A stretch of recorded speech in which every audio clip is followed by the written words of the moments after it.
que, um pouco como Antônio Conselheiro, na nossa história brasileira, que se utiliza dessa experiência religiosa para fazer diretamente um enfrentamento político, né? Então, não só faz milagres, não só fala profeticamente, mas vai para a ação.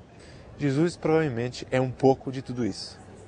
Ele sintetiza, pelo menos na literatura que nós recebemos, um pouco todo esse tipo de figuras. Ele é um pouco milagreiro, ele é um pouco profeta de palavra, ele também tem um pouco de enfrentamento político. A ida para Jerusalém dele foi percebida, pelo menos, por algumas partes da elite de Jerusalém como um perigo político para o poder de Jerusalém, né? Então você percebe que Jesus é como que fosse uma síntese disso. Estudando comparativamente, né, história comparada, as figuras que transitam ao lado de Jesus, e Jesus não era sozinho, tinha dezenas de figuras parecidas a ele naquele momento, a gente consegue colocar Jesus no berço histórico que provavelmente lhe pertence, ao qual ele pertence. O motivo pelo qual há muitos messias na Palestina naquele tempo tem muito a ver com a situação política e econômica que vivia essa região, que era súdita do Império Romano, né? Um dos lugares onde isso fica mais evidente, e é um dos lugares que historicamente são estudados para definir, por exemplo, a situação política e econômica de uma região, é olhar para a taxação, o sistema da taxação.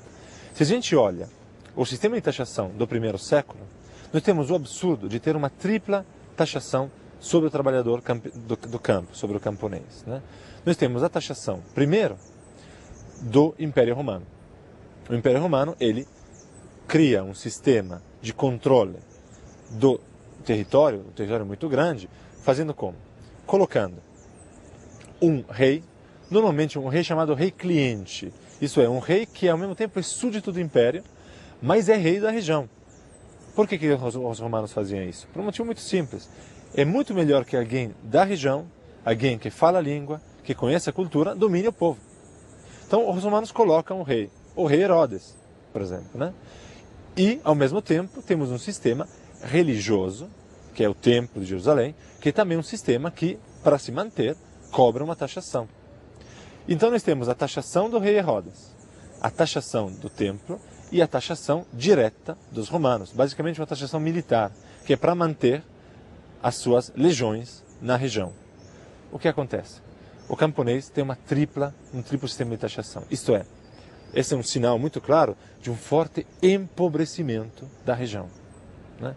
No primeiro século, com esse triplo poder controlando a economia e controlando mesmo a vida das pessoas, a situação se torna explosiva.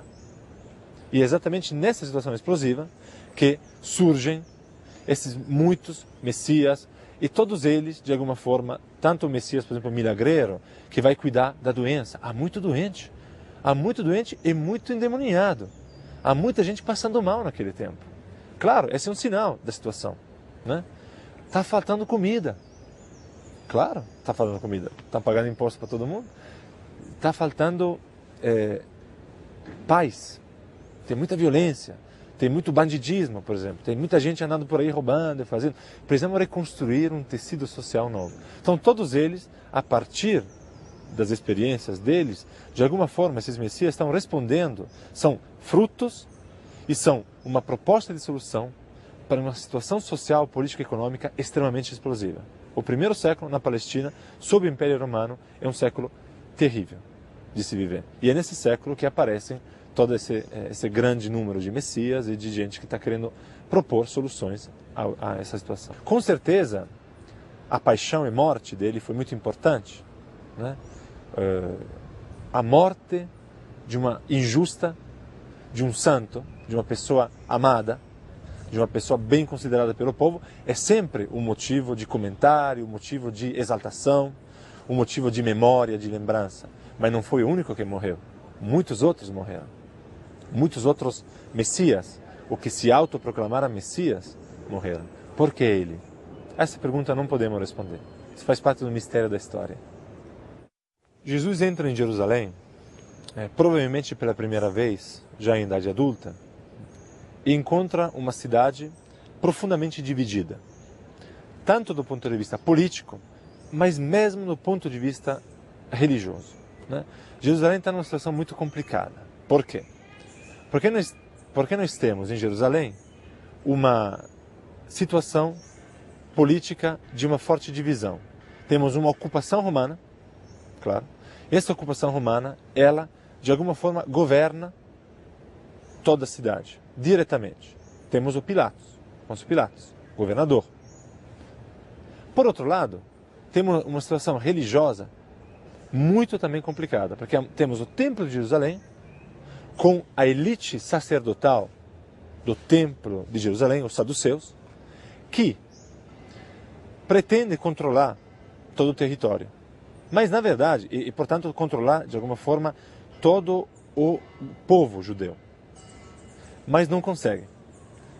Como vimos, aquele grande número de messias, aquele grande número de opositores que, na verdade, politicamente e religiosamente se opõem ao templo, se opõem a esta aliança, uma aliança, obviamente, muito tensa, mas uma aliança estrategicamente importante dos romanos com a elite judaica para manter o controle.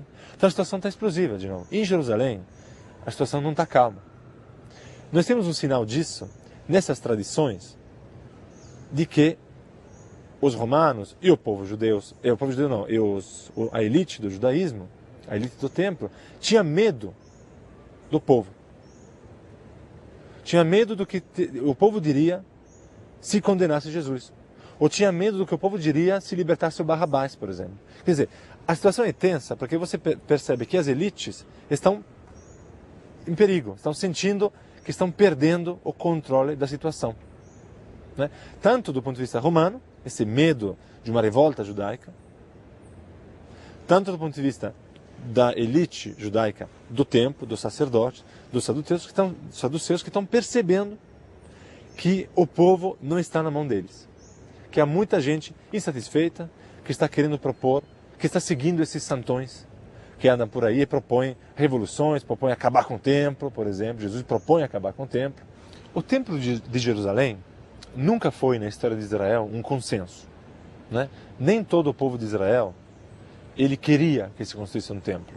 Há vários profetas no Antigo Testamento, propriamente, que dizem, não, a gente não quer o templo. Por quê não se quer o templo? Porque o templo, que é uma coisa maravilhosa, um ponto de referência espiritual, né? É o lugar onde as pessoas fazem as romarias, etc. É também, porém, um lugar centralizador da experiência religiosa, né? Quer dizer, se você tem um templo, tudo passa por ele. Segundo motivo, o templo se torna um centro econômico no mundo antigo muito importante. O templo cobra imposto da população. Então, há um certo tipo de história de Israel, de gente da história de Israel, que nunca quis o templo. O interessante é que Jesus é exatamente a continuidade dessa história. Sobre quem matou Jesus, é uma pergunta que foi respondida de várias maneiras ao longo de muito tempo. Em toda a história, na verdade, do cristianismo, se tentou responder essa pergunta.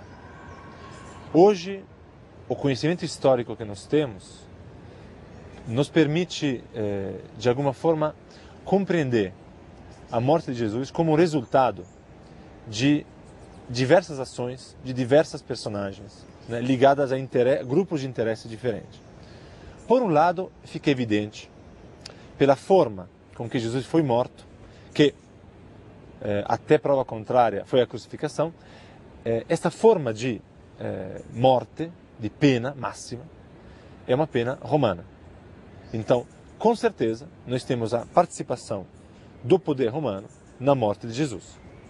Por outro lado, a figura de Jesus, deste Messias fundamentalmente religioso, que incomodava tanto a elite do templo de Jerusalém, de alguma forma, olhando para a mensagem dele, a mensagem de Jesus não é uma mensagem que cria um problema direto para o Império Romano.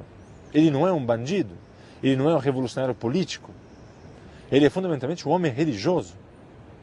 E um homem religioso que, de alguma forma, incomoda o ambiente religioso. E aí, o ambiente religioso é o judaísmo do templo, ou a elite judaica do templo de Jerusalém. Então, o que é este Jesus, homem judeu da Galileia, religioso, Por que ele seria morto pelo Império Romano? O Império Romano não teria motivo para matar Jesus. Era um dos muitos que pregavam coisas que os romanos provavelmente não entendiam, até porque ele falava aramaico, né? Mas que incomodaram muito, com certeza, o templo, pelos motivos que nós já vimos com relação ao Filho de Deus, etc. Portanto, me parece que podemos dizer tranquilamente que o motivo pelo qual Jesus foi morto é que ele estava